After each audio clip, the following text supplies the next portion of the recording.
Hi, this is Jeff, the host of the Reading and Writing Podcast. I wanted to tell you about an app that can change how you plan parties and celebrations at your home. Drizzly. Drizzly is the most convenient way to buy beer, wine, and spirits, with delivery to your doorstep in under 60 minutes. Are you hosting a book club party and you need a couple of bottles of wine? Well, keep in mind Drizzly. Or do you and your friends make cocktails based on your favorite book characters or novels? If so, again, use Drizzly. That's DRIZLY.com.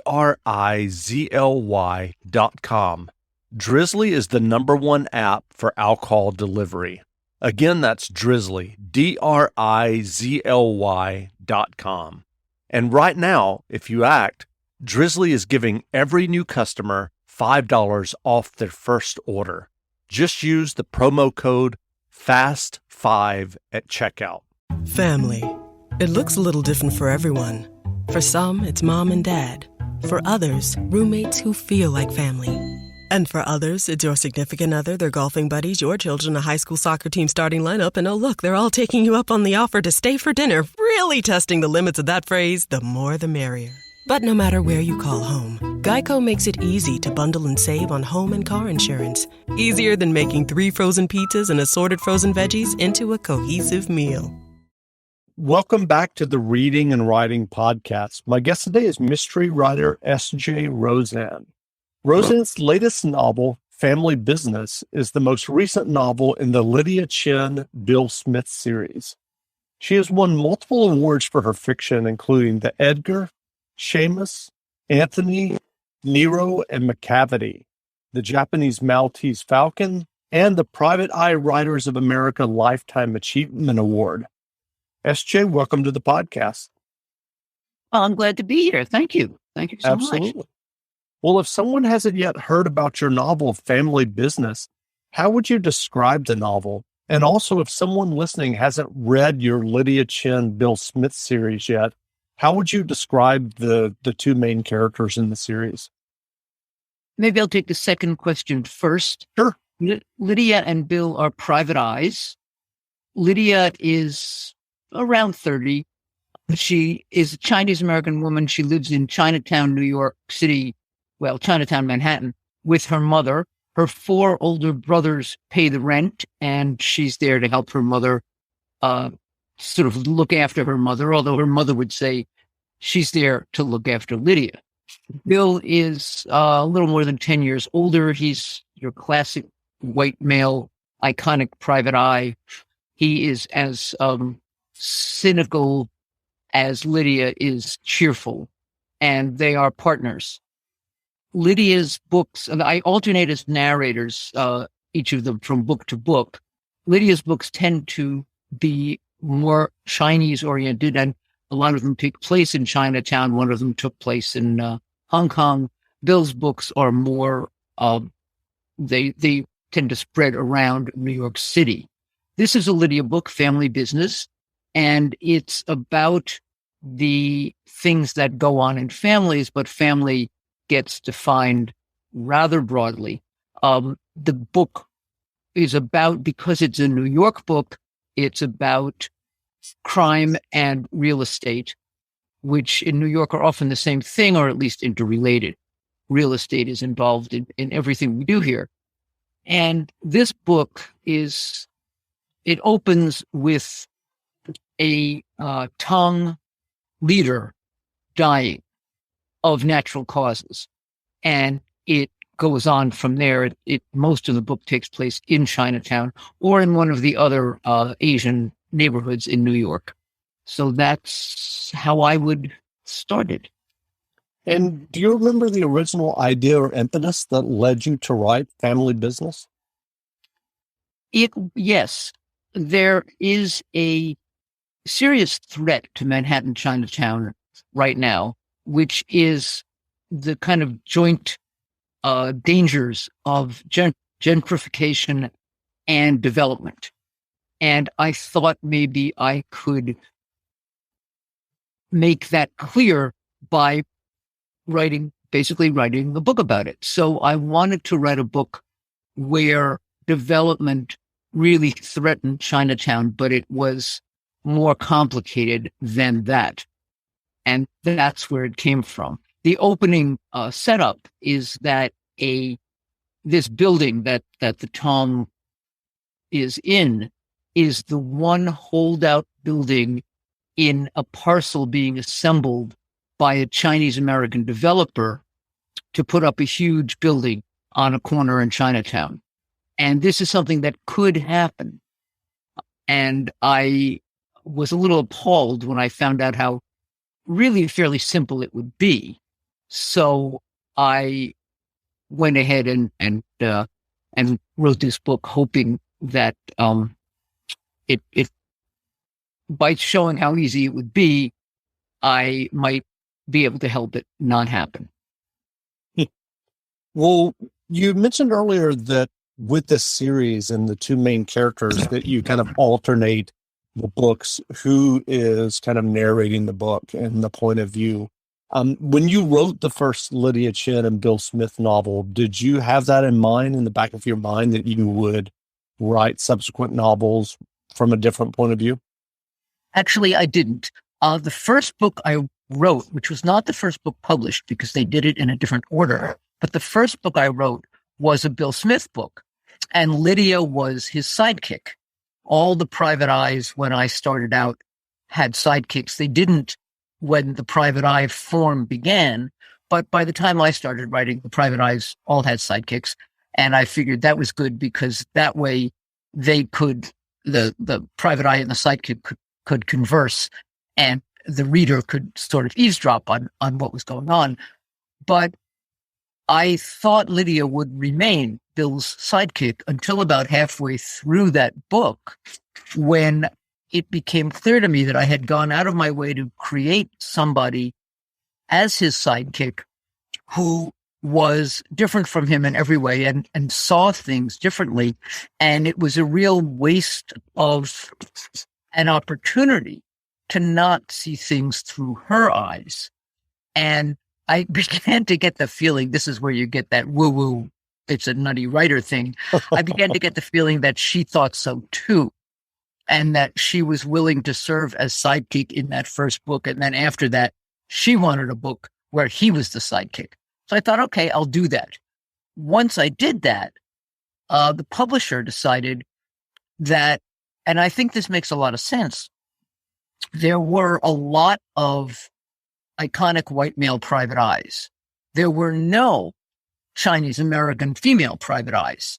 And they thought if someone were to pick up a book by a totally unknown name, which when you're picking up a first book is what you're doing, they would be more likely to pick up something they couldn't get otherwise, that is, a Chinese American woman, than to take a chance on another white male private eye when they had Robert Parker and Robert Crace and a whole bunch of other people. So they came out with the Lydia book first. That was China Trade. And after that, I just kept alternating from voice to voice. And both characters seemed satisfied with that, as I was.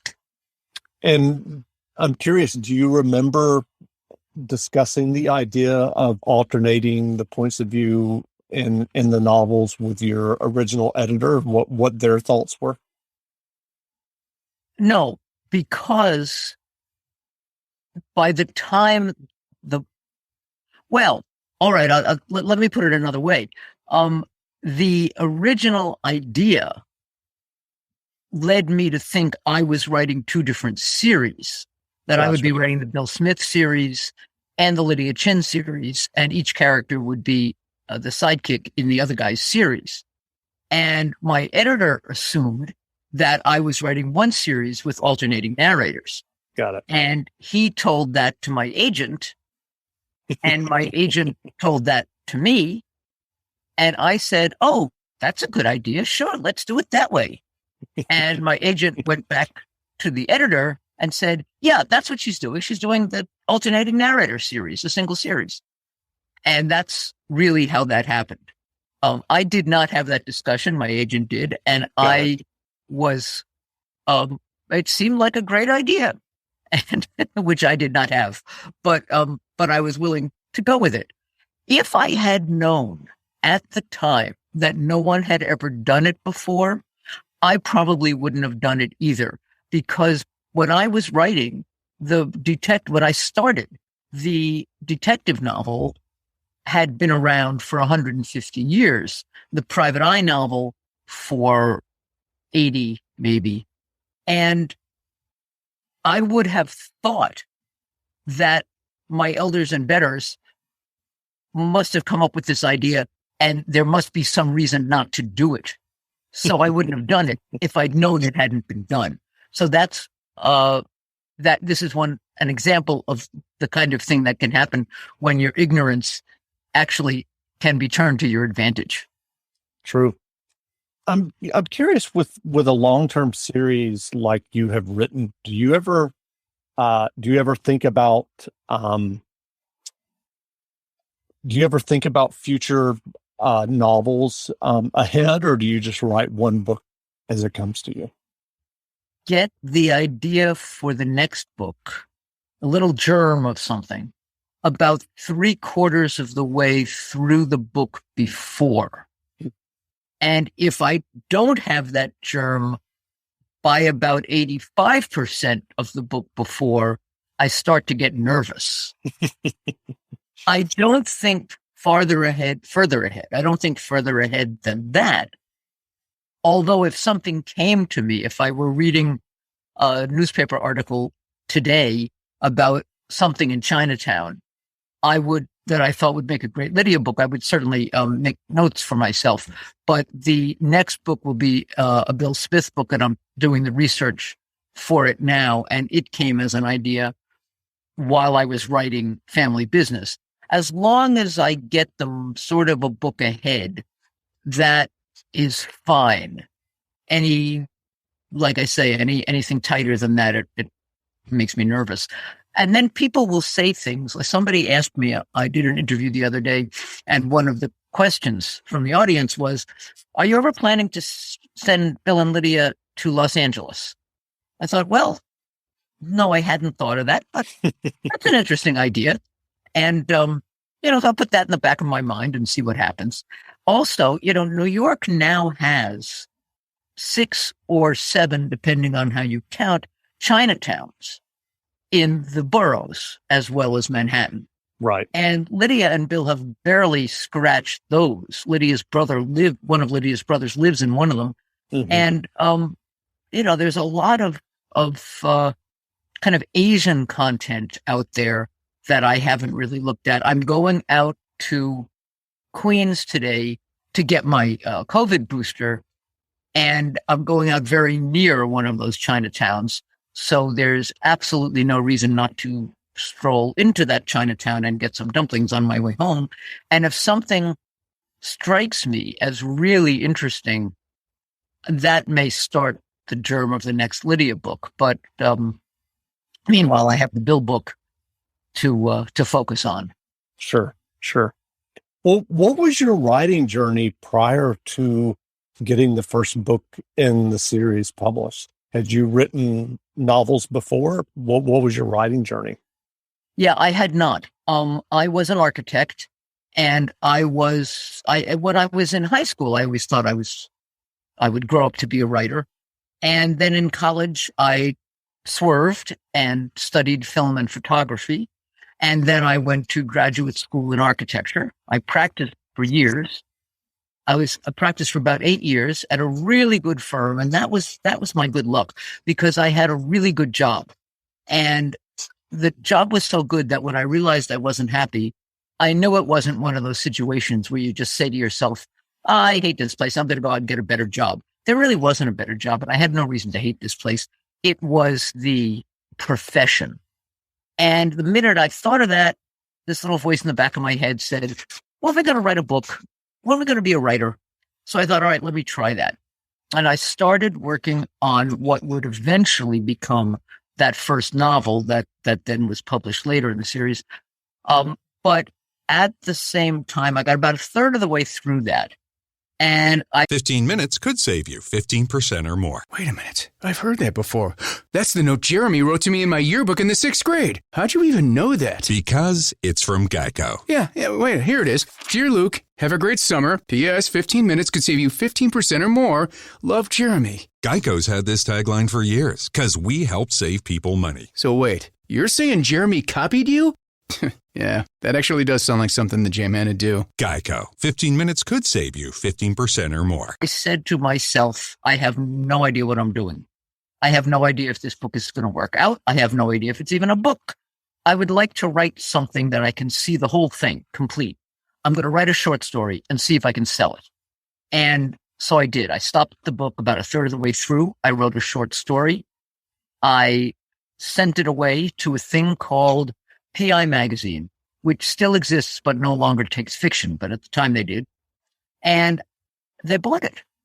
I was astounded. And so I went back to the novel, and about 2/3 of the way through the novel, I did it again. I said, let me do another short story. And I sent that to PI Magazine again, and they bought that also. I thought, oh, maybe this isn't such a stupid idea. And then I finished the book, and I got an agent fairly quickly, but he was unable to sell that book. That was the first Bill Smith book. He was unable to sell it, but because I was crazy, I sat down and wrote another one while he was trying to sell the first one. And then I wrote a third one. And then he sold the Lydia Chin book and both Bill Smith books at the same time. So I don't have a trunk full of unsold novels.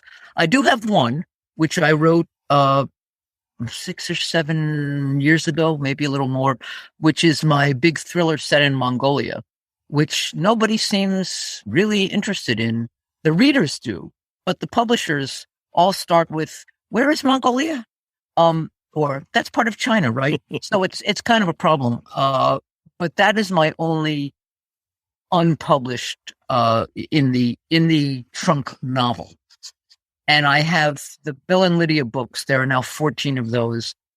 2 paranormals, which were supposed to be the start of a new series, in which I did those with a writing partner. And we were going to explain every paranormal creature on the planet in a global way. And after the second book, the publisher folded. So that was the end of that. And too bad, really. And I did 2 books right after 9/11, 2 New York City-based books, one about 9/11, and then the other also, again, about real estate. And I just finished a book with another writing partner, which we hope will be the start of another series, set in London in 1924, called The Murder of Mr. Ma, which my agent is going to take out who's going to start shopping around after the new year. So I have been really lucky is the kind of short version of the story here, in finding publishers and finding the ability to keep going even after I change publishers and change agents. I did have a stall in the middle, but I got going again, and so that's the the long version of my journey, as you say. Sure. Well, I'm curious, is your writing process the same novel to novel? Are you someone who outlines extensively, or do you just kind of dive into the narrative?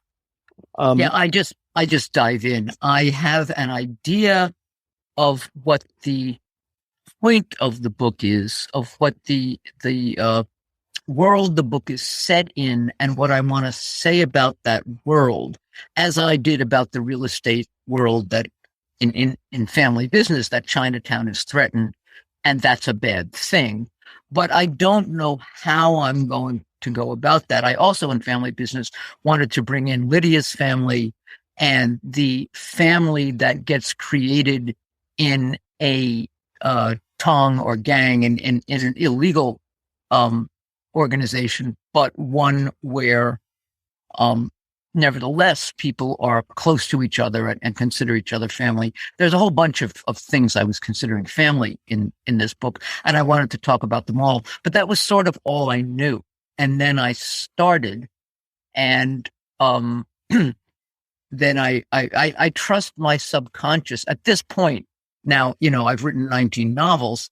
It took me a long time to get to where I trust that my subconscious knows what it's doing and is going in the right direction. And if it doesn't, that I will figure it out fairly rapidly and be able to kind of go back and pick up where I went in the wrong direction. So I don't outline. I do want to say, though, that this Murder of Mr. Ma that I just finished, the writing partner I'm working with delivered a 16-page single-spaced outline. That was his contribution. And I had to throw part of it out because he was including not just the kitchen sink, but as though he had gone up and down the hallway and taken all the kitchen sinks from all the other apartments, and they were all in there. So, I had to pare the thing down, but to have an outline that extensive to write from was a pure joy. I could not supply myself with something like that because I would have the same problem doing the outline as I have doing the book. That is, until the characters start doing things, I don't know who they are and what they want and what they're capable of. But my partner established all that, and I got to make a narrative and real life characters, and I got to do all the fun stuff without having to do the plot. And I'm telling you, this is it's like having a limousine at your disposal. I'll take it. So now you just got to find someone to just write your plots for you. Honestly, this is the best thing ever. And we do hope that this will be a series. I'll keep Bill and Lydia going also. Sure. And other books of my own that I want to do. But we're hoping that this London in the 20s thing does catch on, because I would sure love that. That's great. Just to keep going like this. Well, what writing advice would you offer for those who are working on their own stories and novels? Oh, the writing advice I have comes in two parts. One is read everything. And the sub part of that, which is not the second piece of advice, but a sub part of the read is steal. Anything that sounds good, see if you can do that in your own words. Any style you like, apply it to what you're doing. We all stand on the shoulders of giants. There is nothing new. You might as well take an incremental step and try something that someone else has already tried and see if you can make it yours. The other piece of advice is write all the time. You have to write it's like a muscle. It's like going to the gym. You don't have to go to the gym every day, but if you do go every day, it's easier to go the next day. If you write every day, you don't have to start from farther back and work your way back up to where you were. So I'm a great believer in writing every day, even if you can only get in half an hour, even if it's you don't have any time, even if you're looking at your book and you have no idea what happens next. So write something else. There's nothing like reading and writing to produce writing. And there's really no other way. And let me say this, there's no great time to get started. It's not like you'll know, okay, now I'm ready. I have the desk all organized. I have the house all organized. Nobody's going to bother me for a couple of hours. Nobody's going to bother me for a couple of weeks. Everything is great. Now I can start. That will never happen. So you might as well, as the Buddhists say, start where you are. Start right now, and do the half an hour you have do the hour you have, whatever, and do it again tomorrow. And that will eventually produce writing you're proud of, which will then make it easier to go on. So that is the extent of my advice. Sure. Well, what novels or nonfiction books have you read recently that you enjoyed? Okay. I have just finished N.K. Jemison's The City We Became. Power Penny days are back, just in time for spring at JCPenney. Stock up on wardrobe staples to home essentials, like tees for the family, select styles starting at $7. Soak up the savings with $5 Home Expressions quick-dry bath towels in an array of colors. Or use your coupon to save an extra 25% store-wide. Incredible prices, spectacular savings. Hurry, ends Sunday. JCPenney. Offers and coupon valid 3/24 to 3/27. Some exclusions apply. See store or jcp.com for details. Power Penny deals excluded from coupon.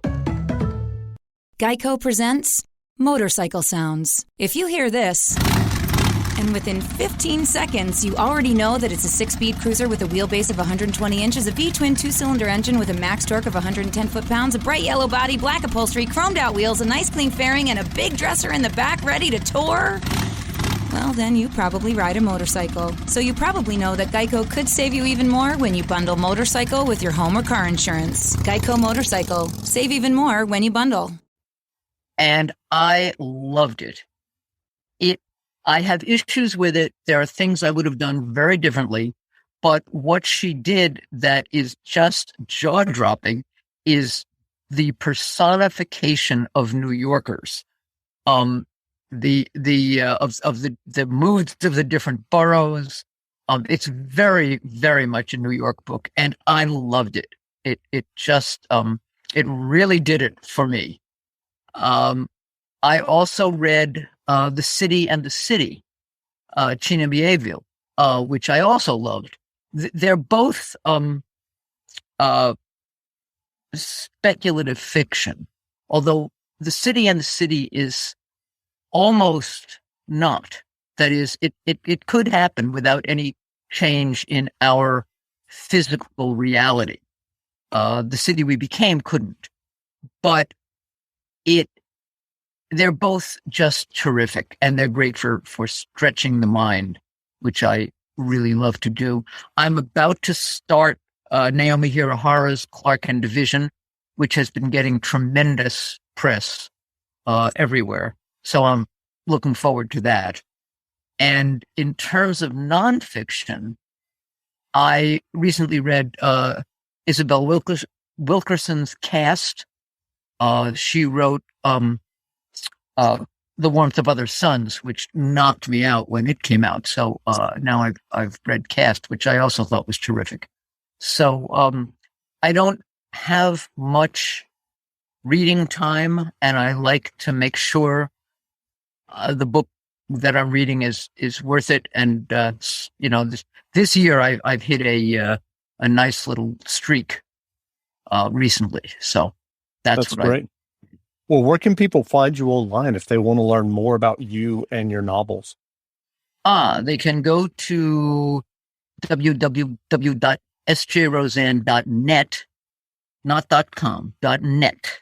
I don't know who has .com, but whoever it is, it ain't me. So .net. They can go to Facebook on both. I have both an author page and a personal page. It's basically the same material. I'm on Twitter as S.J. Rozan, and I'm on Instagram, which is largely photographs. So if you don't want to actually have to, read me, you just want to look at pictures. I do a lot of photography, and I love to post it and stuff. So if you go to my website, you can kind of get connected to all these things. And I would love to hear from anybody who wants to say anything. That's great. Well, again, we've been speaking with S.J. Rozan, author of the new novel, Family Business. The novel is available now, so go buy a copy. And S.J., thanks for doing this interview. Thank you so much for having me. Great. Wonderful.